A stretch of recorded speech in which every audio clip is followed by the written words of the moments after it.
Thank you for joining us on Better Business, Better Life. Today, I am here with Tony Falkenstein. Welcome, Tony. Thanks, Deborah. Thank nice you. to be here. Lovely to have you as one of our guests. Hey, look, I'm really looking forward to hearing what you're talking about today, which is about managing people issues. Big topic of mine that I'm very fond of. Before I get started, I'd just like to, I've got the full bio of Tony online, which you can have a look at. But Tony is a real passionate entrepreneur. He has started over 50 companies so far. He's been absolutely instrumental in terms of bringing into the education curriculum things like business and entrepreneurship. And he's also written this book, which is the ABC of Business. And it says, never hire a person who walks slowly. So we might cover a little bit more of that in our talk. Tony's also been married for 39 years to Heather and has got one daughter who's just returned from the UK. So a little bit of background. Tony, thank you. Before we get started, would you mind sharing with us one professional and one personal best that you have in your life? Okay, one personal best. I've never been a great sportsman, but when I was 8, I won the beginners doubles at tennis. Did you? Right. Yeah. And I've been a passionate tennis player ever since. And I still play about 3 times a week. Yep. And I've never won a cup ever since for any sport and anything. But 2 years ago, I entered the nationals in my age group and I won. Oh, wow. And became runner-up in the doubles. Well, that's fantastic. So there was a fair few years between cups. So 8 years, and we won't even go there, but there's taken a lot of years. Okay. Oh, that's really good. And what about professionally? What would you say is your professional best? So professionally, I mean, if I just look in the last year, which has been a really interesting year, the COVID year, and we were just prior to March, we'd looked at an acquisition, a company called the Cylinder Guy, and then COVID came, and I sort of went all into myself. And thought, oh, no, I won't go ahead with that. And then after thinking about it, I thought, well, hey, it doesn't really matter what happens when your hot water cylinder goes, you need a hot water cylinder. Yep. So it's really fairly recession proof. So we went ahead and did the acquisition, and it's all it's 30% ahead. We bought it September 1. We took over, and it's been 30% ahead since then. Yeah, so, that's wonderful. So we're very, very pleased with that acquisition. Yeah, I can imagine. Great. So you said that in your bio that you started over 50 companies. They're obviously not all going now, but you've still got your fingers in quite a number of pies in terms of businesses that you work with, haven't you? Yeah, probably a lot less. Probably big ones was Bartercard, was a big one. So I owned that for 15 years. Bureau, which is an office chair business. Oh, yes. I owned that for about 10 years. And several other smaller businesses. I mean, I suppose I started off, my very, very first company was a company called Vogue Personnel. So I was in the personnel business early on. People.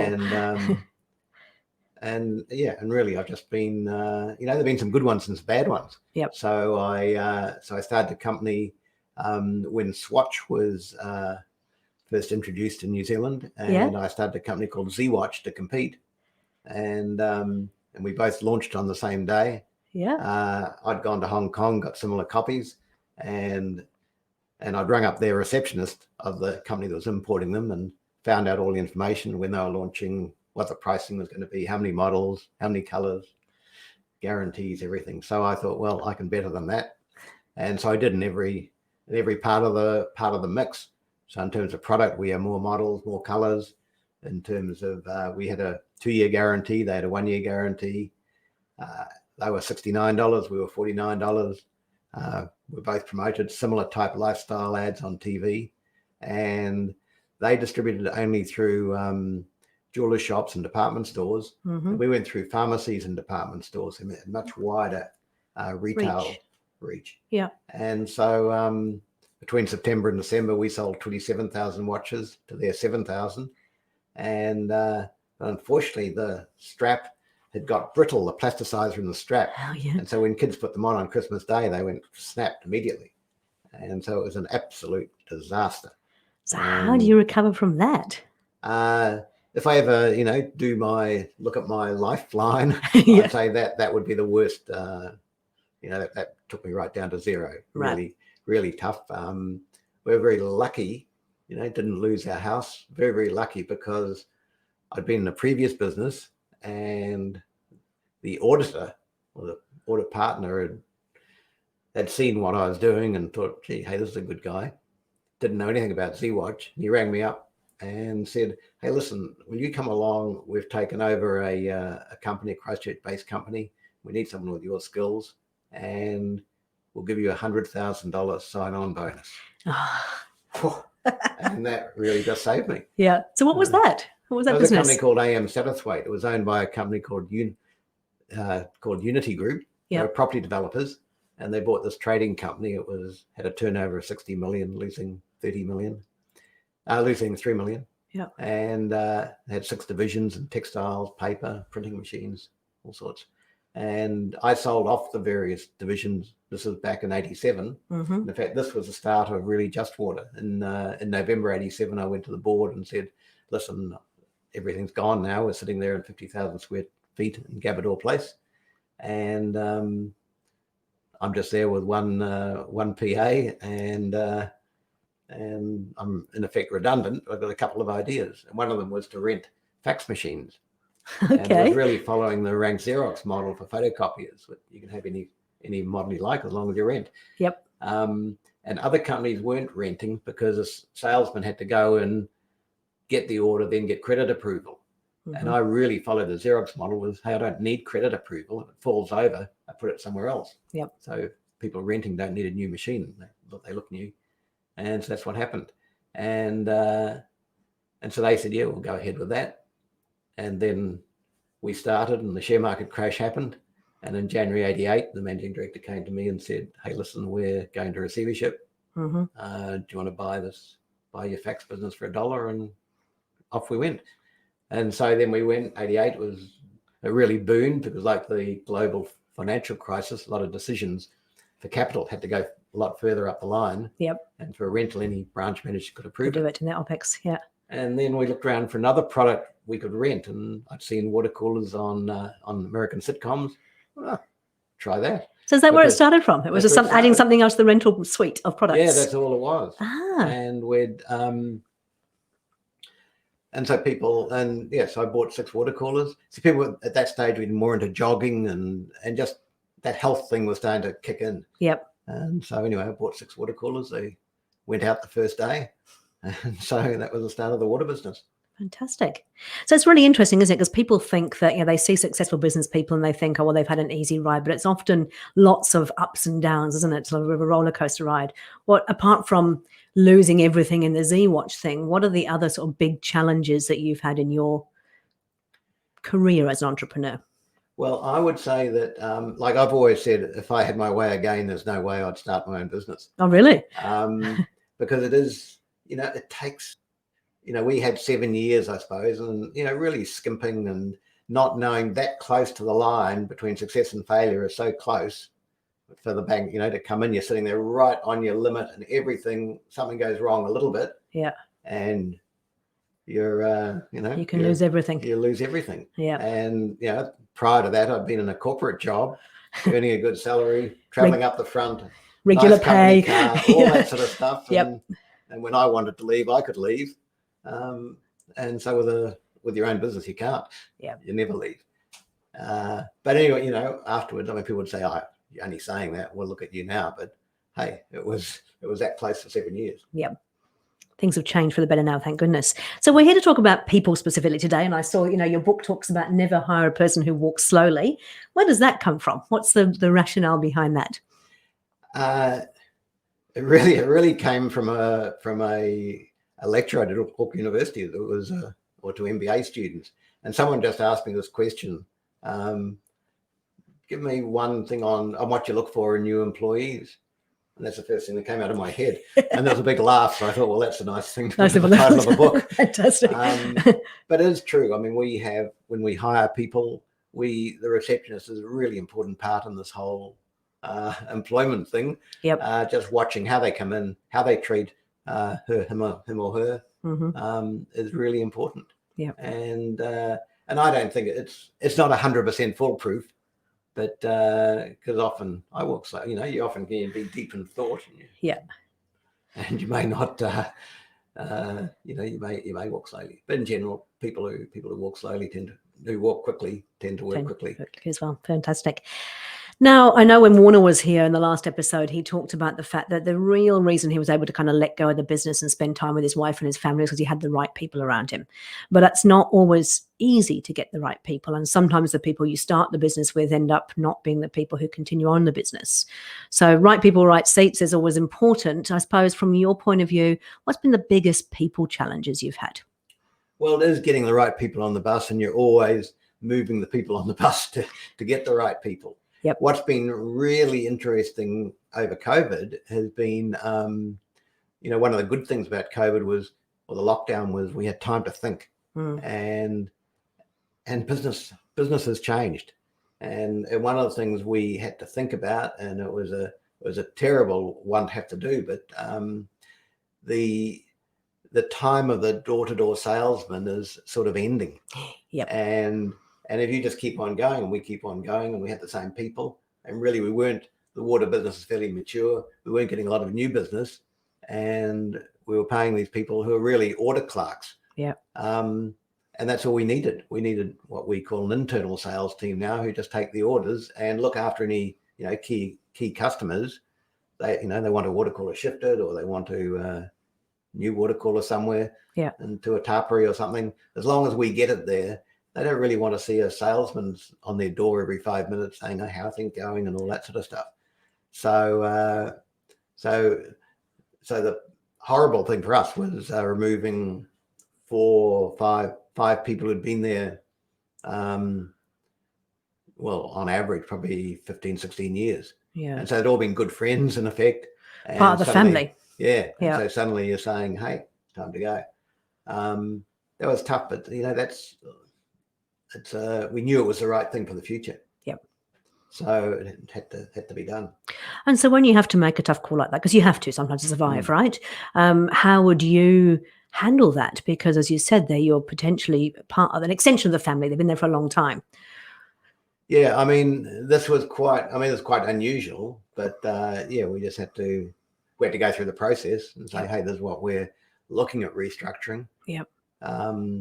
They, in effect, they all took voluntary redundancy immediately and said, "No, we'll take the money." Yeah. So, but still, it was, from their point of view, their thing. Gee, we gave all our time and life to this company, and now look what they do to us. Yeah. But you've looked after them, so yeah. Yeah. So from our side, we'd say, "Hey, listen, we've looked after you. We're taking you on every year on overseas trips and all sorts."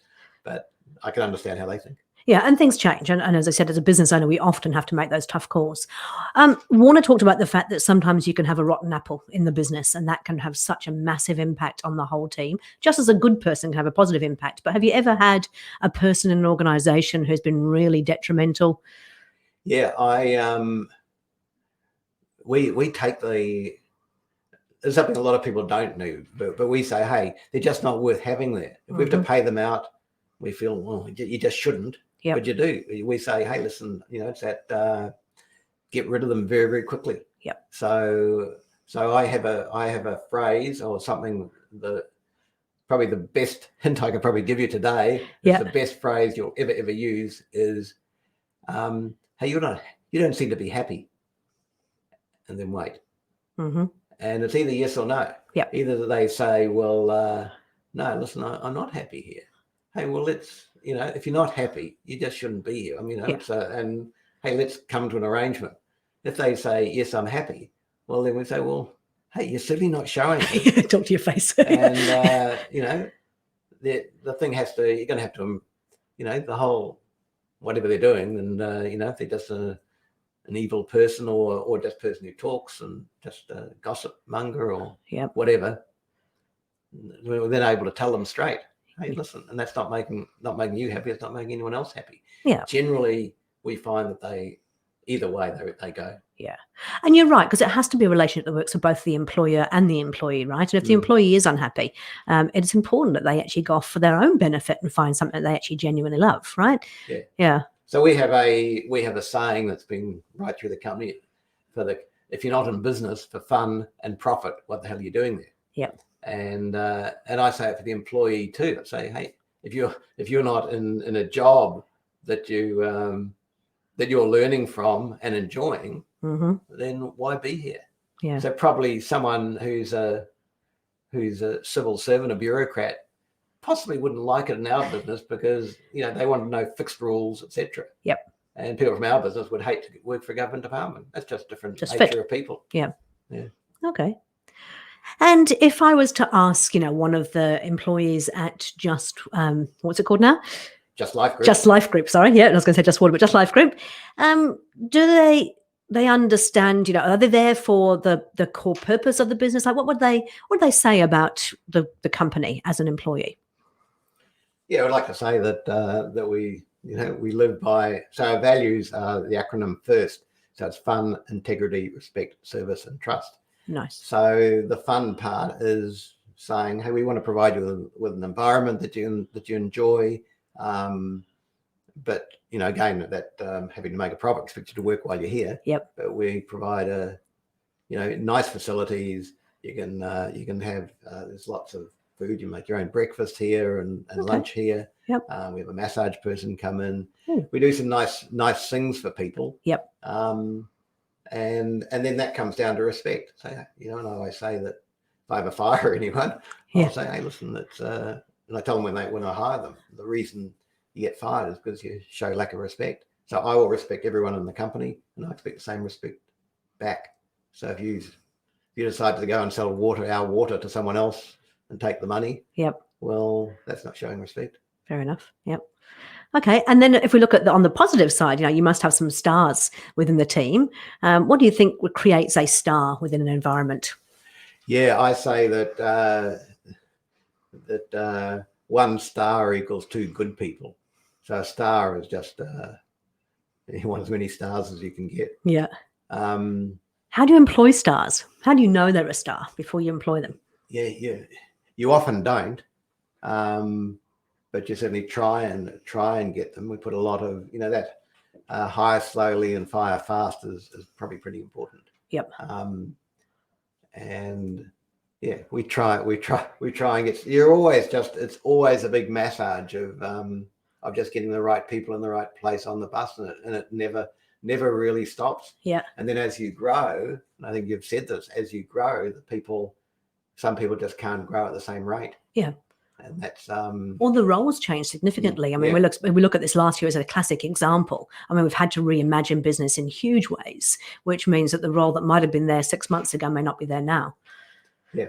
I remember John Spence when he came over, he talked about, if you got the wrong person on the bus to fire them. Well, you can do that in the US. You can't do that quite so easily over here in New Zealand. You can't, but you have to. Yeah, we take the hit. Yep. So if we have to, we go through the. Are you happy? Yeah. If that doesn't work, we say, hey, listen, it's not working between us. Mm-hmm. It's and so you are going to have to go. Yep. And so we'll have this chat now. And the worst, and this is what I think a lot of companies don't realize, they're so scared of personal grievances. Yep. But the most chances are, as long as you go part the way through the process and show some respect for them, yep. The most it's ever going to cost you is 3 months pay. Mm-hmm. And so often we're prepared to pay that 3 months yep. to have them out tomorrow.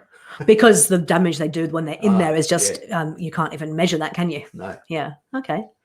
So we like to give our listeners sort of 3 tips. Our listeners are generally sort of, established businesses. They're definitely privately owned businesses working with the leadership team. We like to give them sort of 3 tips or tools or pointers they can take away with them. What would be the sort of 3 things you'd really like to share for either up and coming entrepreneurs or those who might be struggling a wee bit after the pandemic? Well, I suppose when we look at a new venture, but it'll be the same for a startup, is we say, hey, can this be $1 million business? If it's not $1 million, we don't want to waste our time with it. So there are some businesses that we have started and listen, it's not going to be, it's not the $1 million business. Let's give this away and throw it to someone else. Yep. So I think that's important, just being realistic, not going in because you think, gee, this would be fun. Yeah. We'd love to do this. But if you really want to get lifestyle, you just have to get up to $1 million pretty quickly. And depending, unless it's a consulting business or something where everything is profit. I I'm big on exercise, just looking healthy and I see you've got an Aura ring on. Ring, yeah. Yes. doing exercise and do it every morning, and you just feel much better for the day. Yep. So it's the first thing in the morning thing for you. Yeah. Yep. Before you start. Yep. What time do you get up in the morning? I'm a morning person. Yep. And I call that 6 to 7. Well, it's normally 5:30 to 6:30 is my golden hour. Yep. Come down, feed the dogs, feed the cat, and then I've got my own. Yeah. I put a lot of emphasis on this thinking overnight. Yep. So I can, my wife will say in a dinner party or something, Tony can have the worst crisis in the world. He tells me that at night, I don't sleep all night. He goes straight to sleep. The next morning, I know what I'm going to do. and I'm relying on my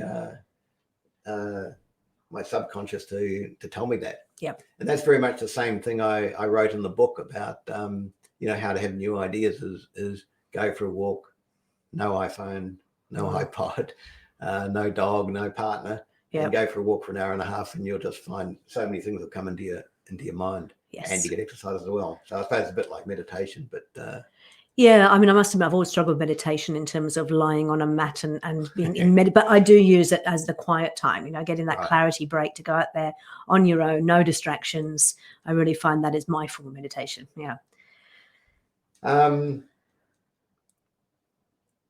Yeah, I think mixing with people too, that are sort of, I'd say winners, don't go out of your way to do it, but so as I belong to EO. Yes. Yeah. So you're mixing with people who are really wanting to be in business. Yeah. So often otherwise you're sort of wasting your friend's time. You're not really getting anything from the relationship.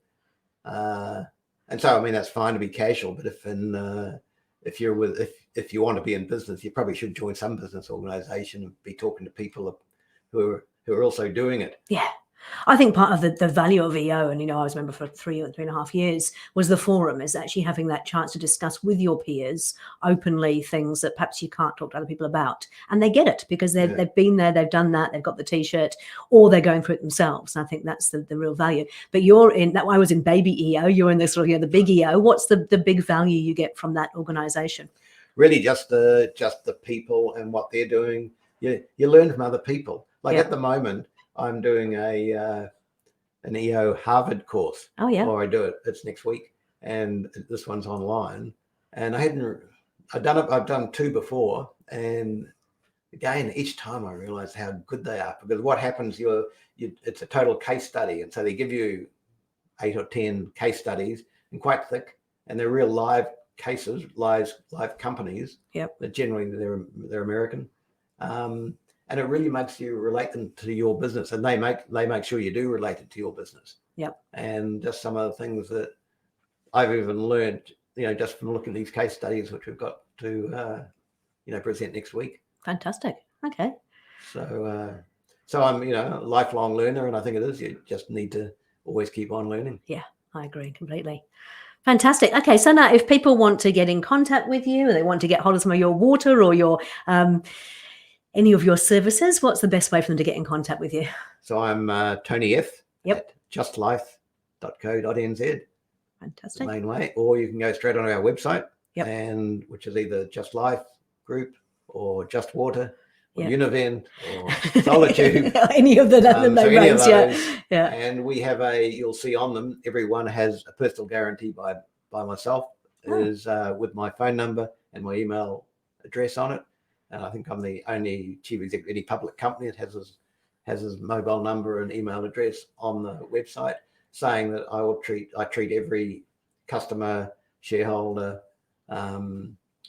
employee as though they're a member of my own family. If you think I'm not living up to that, then please call me directly. That's fantastic. I didn't realize that. And that, so has that ever, I was going to finish there, but I can't now because I've got all these questions. Have you ever had anybody sort of actually take you up on that? No, quite a lot. Yeah. People say, hey, my water didn't arrive on Friday. What am I going to do? I get a lot of, texts over the weekend and things. Yeah. But to have the chief executive answer that, it's that's great. Phenomenal. Yeah. Fantastic. Well done. A great initiative. Okay. Well, look, thank you so much for coming on. Really, really appreciate it. It's always good to hear, from the horse's mouth what really goes on in business. And I appreciate you being so open and honest. Thank you. Pleasure to be here. Thanks very much, Tony. Thank you.